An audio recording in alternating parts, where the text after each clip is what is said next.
नमस्कार. आज नवरात्राचा 5वा दिवस. आज आपण महालक्ष्मी अष्टक स्तोत्राचं पठण करणार आहोत.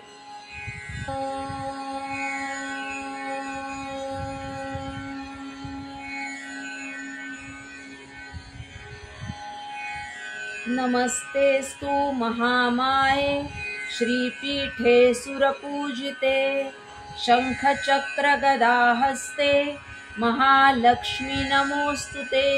नमस्ते गरुडारूढे कोलासुरभयंकरी सर्वपापहरे देवी महालक्ष्मी नमोस्तुते। सर्वज्ञे सर्ववरदे सर्वदुष्टभयंकरी सर्वदुःखहरे देवी महालक्ष्मी नमोस्तुते। सिद्धिबुद्धिप्रदे देवी भुक्तिमुक्तिप्रदायिनी मंत्रमूर्ते सदा देवी महालक्ष्मी नमोस्तुते।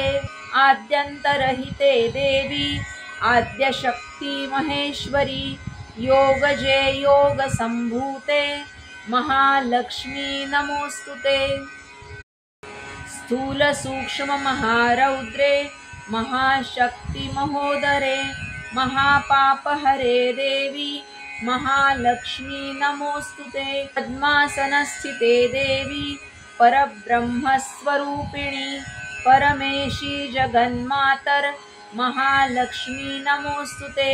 श्वेतांबरधरे देवी नानालंकारभूषिते जगत्स्थिते जगन्मातर महालक्ष्मी नमोस्तुते। महालक्ष्मी अष्टकस्तोत्रम् यः पठेत् भक्तिमान् नरः सर्वसिद्धिमवाप्नोति राज्यं प्राप्नोति सर्वदा। एककाले पठेन् नित्यं महापापविनाशिनं द्विकालं यः पठेन् नित्यं धनधान्यसमन्वितः त्रिकालं यः पठेन् नित्यं महाशत्रुविनाशनं महालक्ष्मीर्भवेन् नित्यं प्रसन्ना वरदा शुभा।